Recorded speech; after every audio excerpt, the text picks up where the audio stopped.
সকাল বন্ধুরা, আশা করি তোমরা সবাই খুব ভালো আছো আর আমিও ভালো আছি। তো আজ হচ্ছে রবিবার। তো সকাল সকাল ঘুম থেকে উঠে আমি আগে বাড়ির সমস্ত কাজ সেরে স্নান পুজো সব কমপ্লিট করে নিয়েছিলাম, কারণ অতিরিক্ত গরম, যার জন্য সব কাজ সেরে আমার গরম ধরে গেছিলো। তো আমি স্নান টান করে নিয়েছি। তো সকালে ভাবলাম একটু চাল ভাজা চা খেয়ে নিই। তো তারপরে যে রান্না বসিয়ে দিয়েছি, আর সকালে করেছিলাম রুটি আর আরেকদিনের মাংস ছিল আগের দিনের, তো সেগুলো একটু মিক্স করে রান্না করে নিয়েছিলাম। তো এই যে দেখো, তারপরে সমস্ত রান্না কিন্তু আমি কমপ্লিট করে নিয়েছিলাম অফ ক্যামেরায়, কারণ যা গরম মানে সহ্য করতে পারছিলাম না। তো এদিকে দেখো চাটনিটা করলেই হয়ে যাবে, আর ডাল করেছি আর ডাটা চচ্চড়ি আর কলা ভেজেছিলাম, ব্যাস। তো চলো রান্নাঘর পরিষ্কার করতে করতে, তো এইদিকে এই যে গ্রিলে একটা মানে আমরা যেহেতু বাইরের সাইডে আছি আর ভেতরের সাইডেও তো নিচে অনেক মানুষ আছে, তো তার জন্য একটু ডবল লক লাগানো চলছে এখানটায়।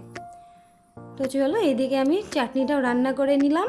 আর তার সঙ্গে দেখো ভাই আজকে এসেছিলো, এসে যে লাউ আর কটা আম দিয়ে গেছিলো, তো সেই আম দিয়েই চাটনি রান্না করছি।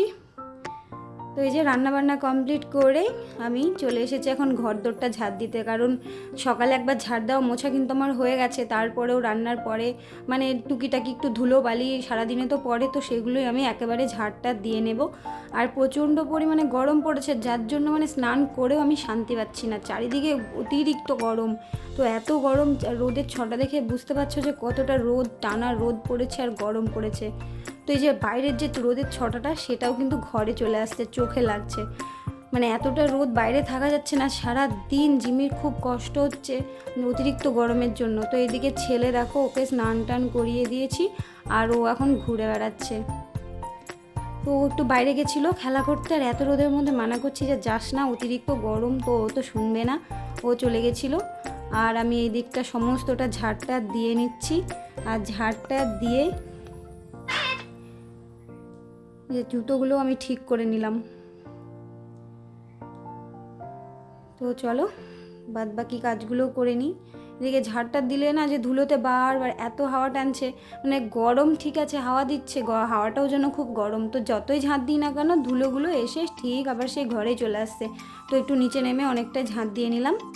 আর এদিকে দেখো ও দাঁড়িয়ে আছে আর এদিক ওইদিক করে বেড়াচ্ছে। তো আমি একটু ওই ঘরে গেছিলাম। তো চলো একটু হাত মুখটা ধুয়ে নিই ভালো করে, হ্যান্ড ওয়াশ দিয়ে হাতটা ধুয়ে নিলাম, কারণ এই যে ধুলো বালি গায়ে হাতে পড়লে না মানে চুলকায় আর অ্যালার্জির মতো বেরাচ্ছে, ওই জন্য আর ভালো লাগছে না। তো চোখ মুখটা একটু ঠান্ডা জল দিয়ে ধুয়ে নিলাম, কারণ একটু ফ্রেশ লাগবে, নাহলে চোখ মুখ পুরো গরমে জ্বলে যাচ্ছিল।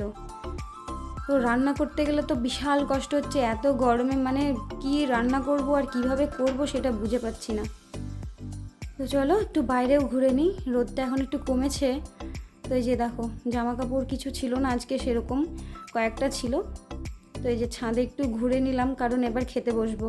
তো চলো কি কি রান্না করেছি তোমাদেরকে দেখিয়ে দিই, কারণ রান্নার পরে ফাইনাল রান্নার পরে আর দেখানো হয়েছিল না। এই যে এখানে চাটনি, চচ্চড়ি, ডাল, পটল ভাজা, এদিকে মা মাছ পাঠিয়েছিল আমার জন্য রুই মাছ, আর এদিকে ওর জন্য চিংড়ি মাছ। তো এই ছিল আমাদের দুপুরের খাওয়া দাওয়া। তো এই যে তারপরে রান্নাঘর পরিষ্কার করে বাসন টাসন সমস্ত কিছু ধুয়ে নিয়ে রেখে দিয়েছি, আর ঘর বারান্দা তো ঝাড়টা দেওয়া হয়ে গেছে, মানে পুরো বাড়ি আমার ক্লিন হয়ে গেছে। তো এই যে দেখো একটা পাখি বসেছিল, আমি পাখিটাকে দেখতে গেলাম, উড়ে চলে গেল। তো তারপরে খাওয়া দাওয়া কমপ্লিট করে শুয়েছিলাম, কারণ অতিরিক্ত গরম, ঘর ছাড়া বাইরে বেরোনো যাচ্ছে না। তো দেখো তারপরে কিন্তু সন্ধ্যা লেগে গেছে, তো বাইরেটা সন্ধ্যা সন্ধ্যা হয়ে গেছে। ও ভাবলাম আগে একটু দুধটা জাল দিয়ে ছেলেকে খাইয়ে দিই, কারণ ও অনেকক্ষণ আগে ভাত খেয়েছে। আর আজকে ওর পড়া নেই, ওর ম্যাম বলেছিল আসবো কিন্তু পড়াতে আসেনি। তো আজকে যেহেতু ওর পড়া নেই, তো ওকে খাইয়ে দাইয়ে দিব। আর এদিকে আমাদের জন্য চাটাও করে নিচ্ছি, কারণ একেবারে সব কিছু কাজ কমপ্লিট করে ঘরে বসলে একটু শান্তি পাবো।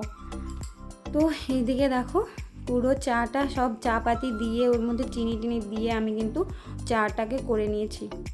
যেহেতু আমরা চা করে ফ্লাক্সে রেখে দিই, তাই ফ্লাক্সের মধ্যে ঢেলে ঢেলে রেখে দেবো, আর একটু পরে খাবো, কারণ সন্ধ্যা টন্ধা এখনও দেওয়া হয়নি, সন্ধ্যা দেওয়ার পরে কিন্তু চাটা খাই আমরা। আমি কিন্তু আগে করে রেখেছিলাম যেহেতু কাজটা আমার মিটে যাবে। তো এদিকে জিমিরও খিদে পেয়ে গেছিলো, তো ওর সন্ধ্যাবেলায় তো ওকে খাওয়াতেই হয়, ওর সন্ধ্যার খাওয়া এটা। তো এখন খাইয়ে দাইয়ে ওকে দিয়ে দেবো খাবারটাও। নিজেকে ঢেলে দিলাম, আর ওকে ডাকলেই সঙ্গে সঙ্গে কিন্তু চলে আসবে। তো চলো ওকে খাবারটা দিয়ে দিই, ওর খাওয়া হয়ে গেলে তারপরে ব্যাস আমার আপাতত কাজ মিটবে। কারণ ওর খাওয়া হয়ে গেলে আমার চিন্তাটা অনেকটা কমে যায়। মানে সবার খাওয়া হয়ে গেলেই না নিজের টেনশানটা কম হয়, মানে সবার পেট ভরা আছে মানে সব ঠিক আছে। তো এদিকে ওকে খাইয়ে দিব, খাইয়ে দিয়ে কমপ্লিট করে কিন্তু আমি এখনও সন্ধ্যা দিইনি, সন্ধ্যাটা লেগে গেছে। তো এখন সন্ধ্যাটা চলো, ওকে খাওয়া শেষ হয়ে গেলে সন্ধ্যাটাও এদিকে কিন্তু আমি দিয়ে নিয়েছি। তো সন্ধ্যার দানটা দিয়ে কমপ্লিট করে এত গরম, আমি পুরো ঘেমে স্নান হয়ে গেছিলাম। তো এখন গিয়ে একটু এসির নিচে বসতে পারলে না খুব শান্তি। তো চলো এদিকে এখন চাটাও নিয়ে নেব, চাটা নিয়ে একেবারে এখন বসে যাব, কারণ এখন আর উঠবো না, এখন কিছুক্ষণ রেস্ট, তারপরে কিন্তু আবার রাত্রির কাজ টাজ আছে। তো আজকে রাত্রে কোনো রান্না নেই, সেজন্য অনেকটা বেঁচে গেছি। যা যা আছে দেখলেই দুপুরে যা কিছু সবই আছে, তো ওগুলো দিয়েই কিন্তু রাত্রেবেলায় হয়ে যাবে। আর এত গরমে কোনো কিছু সেরকম রান্না টান্না করতেও ইচ্ছে করছে না, যার জন্য আমার মানে কি বলবো, রাত্রে রান্না না থাকলে না অনেকটা শান্তি মনে হয়। মানে সব সময় 2 বেলায় 3 বেলায় রান্না করা সম্ভব হয় না এত গরমের মধ্যে। তো এইদিকে দেখো চাটা নিয়ে নিয়েছি, চাটা নিয়ে সোজা এখন আমি ঘরে চলে গেলাম। আর কিছু এই যে চায়ের বাসন আছে, চাটা খেয়ে এখন এই বাসনগুলো ধুয়ে আমি গুছিয়ে রেখে দেব। তো এই যে সমস্ত কিছু গুছিয়ে টুছিয়ে তারপর রেখে দেব। আর এই যে দেখো কিছু জামা কাপড় ছিল, তো ওগুলো এখন কিন্তু আমি ভাঁজ করে নেব, কারণ জামা কাপড়গুলো শুকিয়েছিল, আমার ভাঁজ করার সময় হয়নি। তো চলো এখন ভাঁজ করে নিই, আর তার সঙ্গে আমি আগের দিনের ভিডিওর কিছু কমেন্ট পড়ে নিই। তো ছোট্ট পরিবার থেকে দিদিভাই তুমি বলেছো খুব সুন্দর লাগলো ভিডিওটা, প্রথম দেখলাম পাশে আছি। অনেক ধন্যবাদ দিদিভাই, তোমাকে অনেক ভালোবাসা আমার পাশে থাকার জন্য আর আমার ভিডিও দেখার জন্য। তো এইভাবে রোজ দিন ভিডিওগুলো দেখো। আর তিয়াশা লাভ রিয়াক্ট করেছো, নীলাঞ্জনা লাভ রিয়াক্ট করেছো, আর বিথিকা সাহা থেকে লাভ রিয়াক্ট করেছো, তোমাদেরকে অনেক অনেক ভালোবাসা। আর ফারজানা মিনি ওয়ার্ল্ড থেকে দিদিভাই বলেছো নাইস ভিডিও, তো থ্যাংক ইউ দিদিভাই। আর SN মলি বলেছো দারুণ। তো দিদিভাই তোমাদেরকে অনেক অনেক অনেক ভালোবাসা, এভাবে রোজ দিন আমার ভিডিও দেখার জন্য আর কমেন্ট করার জন্য। তো তোমরা এভাবে আমার পাশে থেকো আর আমার ভিডিওগুলো দেখতে থেকো। তো দেখো আমি ধীরে ধীরে সমস্ত কিছু আমি কিন্তু ভাঁজ করে নিলাম, আর ভাঁজ টাজ করে নিয়েই এখন আস্তে আস্তে আমি সব গুছিয়ে রেখে দেবো। আর কি বলো তো, এত গরমে না সারাদিনে কোন কাজটার পরে কোন কাজটা করব সেটা ঠিক বুঝতে পারি না, যার জন্য আমার না একটুও ভালো লাগে না।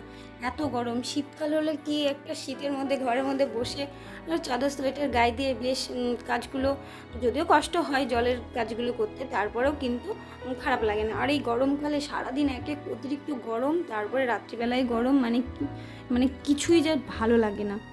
গরমকালে একটু বৃষ্টি 2 দিন হলো, তো অতিরিক্তই বিরক্ত লেগে গেল। একদিন ভালো লাগবে, পরের দিনের বৃষ্টি আর কিন্তু ভালো লাগে না।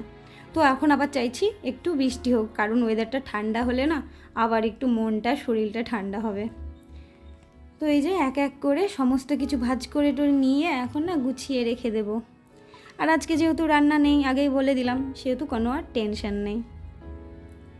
তো এই যে বিছানার চাদরটাও আমি ভাঁজ টাজ করে নিচ্ছি। তো চলো এখন সব কমপ্লিট ভাঁজ করা। তো আর দেখো বাইরে কতটা রাত্রি হয়ে গেছে, প্রচুর রাত হয়ে গেছে।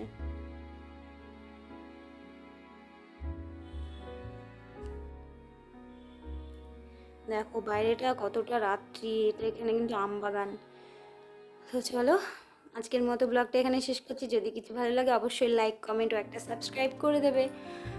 আর এত গরমে সবাই সাবধানে থাকবে, ভালো থাকবে। আজকের মতো ভিডিওটা এখানেই রাখছি, টাটা, গুড নাইট। ফিরছি কালকে একটা নতুন ব্লগের সঙ্গে।